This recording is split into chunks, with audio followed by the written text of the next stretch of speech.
Welcome to Ozarks Live, everyone. Thank you for joining us. Did you have a nice... Hey, you were tailgate. I started to say, did you have a nice Halloween? But yeah, I was tailgating. It was fine. A lot of people there. We gave away a lot of stuff.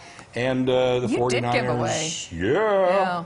Yeah, I mean, an Xbox, a tablet, birthday parties. The big TV? Big TV, the Cardinals helmet, just all these kind of things. And we do it every Thursday, you know, and it's a lot of fun. Yeah, I know, it's good stuff. I read on my Facebook page that a whole lot of people noticed that there were way fewer trick-or-treaters last night, and I think maybe it's just because of the weather, you know? That could be it, and part of it could be just the fact that there are so many opportunities for people to go to different places. Trunk or treats and all these different things that people like that. So they have more choices, I think. I'll bet we had fewer than 15 kids at our house last night. Really? Yeah, yeah. So in other words, you have a whole bunch of candy left over.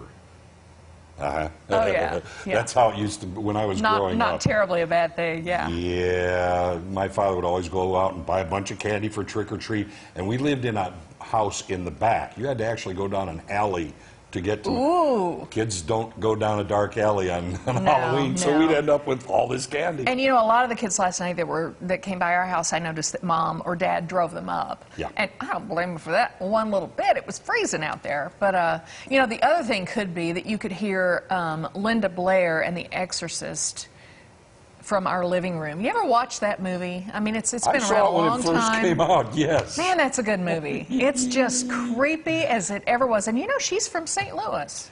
Well, that's where... I say she, little Reagan, the little girl, the little demon girl. Yeah, the exorcism that took place, that it's based on, took place supposedly in St. Louis. Right, it started in Maryland, and then the family moved to St. Louis, so there's that unusual connection. But I have, you know, when she got a Missourian Award, she gave me, or I took a copy of the movie and she autographed it. She wrote "Sweet Dreams," love Linda Blair, which is really cool. Anyway, my daughter and I watched the whole movie again. The documentary that's on the flip side, which is fascinating if you've never seen it. Oh, it gets into the whole backstory of the exorcism. It's got all the old trailers. It's got a whole bunch of, like, I guess you'd call them liner notes, more like sort of a storyboard and different drawings and all of this, but the interviews with the director and all of the actors that were in it. Anyway, it was just a fun and spooky, Well, the poster of it, what is it, Father Marin or whatever, in the light, and it's just... They talked about that scene. They talked about that scene. And I've got a picture somewhere of me on the steps. You know, those steps are in Georgetown. Yeah. And I've got a picture of me up there somewhere. I used to love to drive by there at night and just look at it. When I lived in D.C. for a short time, and it was interesting to drive by and see that. I bet it was. That picture of the exorcist getting out of the cab with the briefcase. Yeah, with the case, right. Man, that's a creepy movie.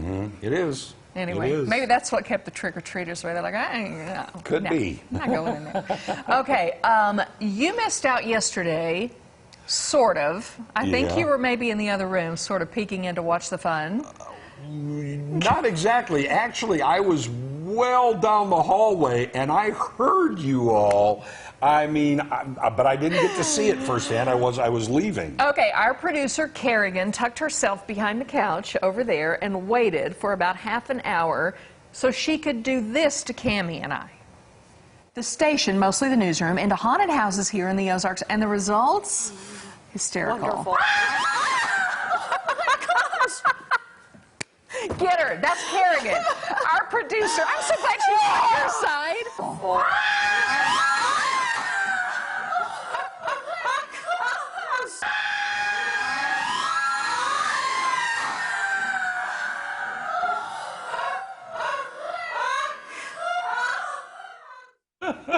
Okay. Yeah, just checking. Yeah, that's probably a good idea. Just checking. I thought it was hilarious when I finally saw it. I mean, poor Cammie, she turned herself inside out. You just kind of went, and then you started laughing. I had a barrier. I had Cammie over here, so I know good your job, first move Kerrigan. was to push her closer. Yeah, here. I just got to outrun you is all. It's like the bear, that you know? was hilarious. But our director, Shannon, and our assistant producer, Gage, were in on the whole thing, and they shared some text messages that Karen sent them. Kerrigan, yeah. What did I say? Karen. I said, Karen? Yeah, you said. Yeah, Man, right. Shannon's yelling in my ear. I'm so sorry. Yeah. Boy, that was loud. Kerrigan, maybe that's why I can't think. Kerrigan sent. Okay, so now here's one. She sent, I guess, at 2:45. She says, I am in position. Now keep in mind, she's right there over Tom's shoulder about 15 minutes before we went live. You heard me right, about 15 minutes before we went live. Now she looks obviously clearly happy. And so she's in position, she's ready to go. Fast forward 7 more minutes, and she sends them this, okay? She's looking a little bit perturbed here, not looking so happy now, is she? Her message with that particular image says regret. Okay, so she stayed back there for another 20 minutes or so. Yeah.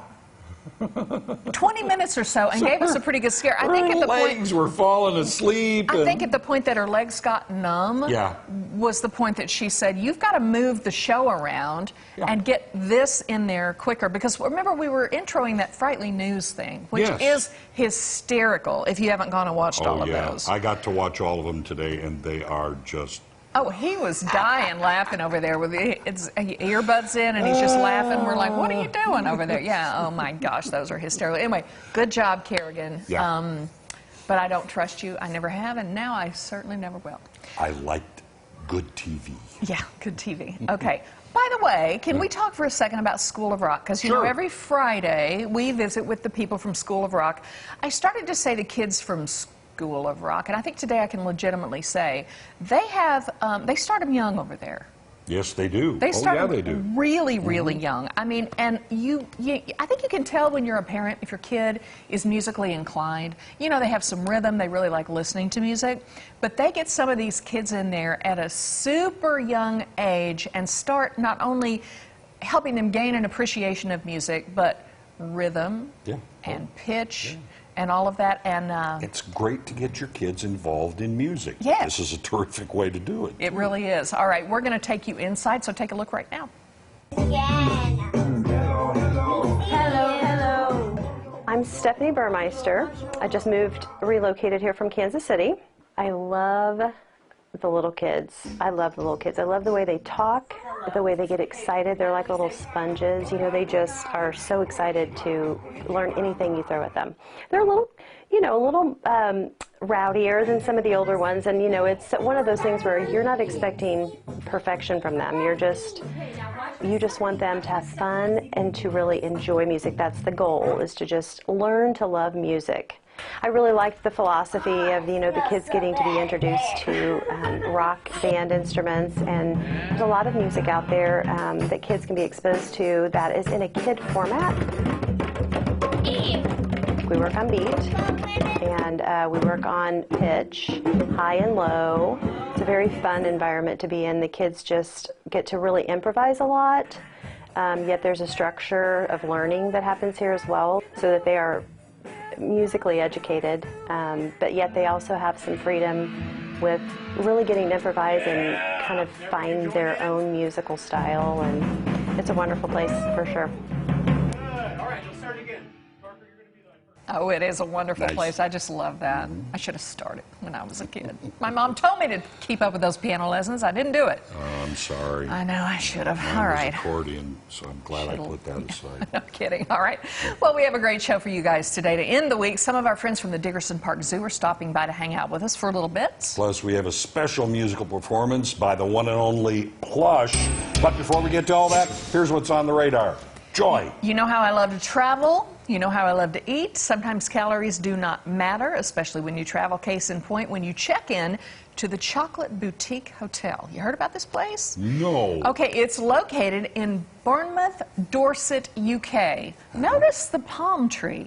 Yeah? This place is west of London, right on the coast. Yeah. Yeah, nice place to be for tree. sure. 15 rooms, every one of them decorated in creams, caramels, and of course chocolate browns. And of course they are fully stocked with chocolate of all kinds. I'm not sure if this guy's the bartender, the chocolate tender, who cares? I'm in, it's all good. You can choose from all sorts of different getaway packages, but be ready to snack with treats all over your room. Okay, they have chocolate everywhere. You can enjoy breakfast in bed with chocolate pancakes, chocolate crepes. You can take part in workshops like truffle making, things like that. You can paint with chocolate. Really? This is actually a painting made with chocolate. You can enjoy chocolate wine pairings. Does this sound right up my alley, or is it just It me? absolutely does. I figure you should have a ticket for the UK any minute now. That is my, I want to do a self-portrait like that, actually, in chocolate. Pretty good job on that deal. I checked, and the hotel is fully booked for Christmas, but maybe next year. This is apparently one of their little Christmas advertisements. I don't know about you, but I would love to party with those people. Looks like they know how to. Chocolate Boutique Hotel, so there you know. Okay, now, if you're looking for a hotel that packs on the fun, but not all the calories, I got you covered. It's the brand new Hard Rock Hotel in Hollywood, Florida. Wow. It opened last week with a star-studded splash with celebrities such as Johnny Depp, Khloe Kardashian, a huge music show with headliner Maroon 5, a huge guitar-smashing event, mermaids, acrobats, and jetpacks. That's an opening, you know what I mean? $1.5 billion property. Now, beside all the available rooms, there will be 14 restaurants, a day pool with a club atmosphere, a family-friendly man-made lake with paddle boats and a lazy river, a 12,000-foot rooftop bar, as well as retail stores and large convention spaces. Bedrooms they'll start at about 515 square feet and go way up from there. And in the Bora Bora experience, there will be villas submerged in water with personal butler service and lots more. Take that, Chocolate Hotel. That's pretty impressive. I think I saw that on ET the other night. Did you? Yeah. Orlando? Is that where you said it was? No, it's Hollywood, Hollywood, Florida. Yeah. Hollywood, Florida. I knew it was in Florida somewhere. Yeah, they have the casino there. It's the Hard Rock, whatever it's called. You can have the casino. Give me the rest of that hotel. Yeah, It's not great. bad. All right. Coming up, our friend from the Dickerson Park Zoo is here, and we could not be more excited. Love her. Yeah, don't go away. Ozarks Live is just getting started. Be right back.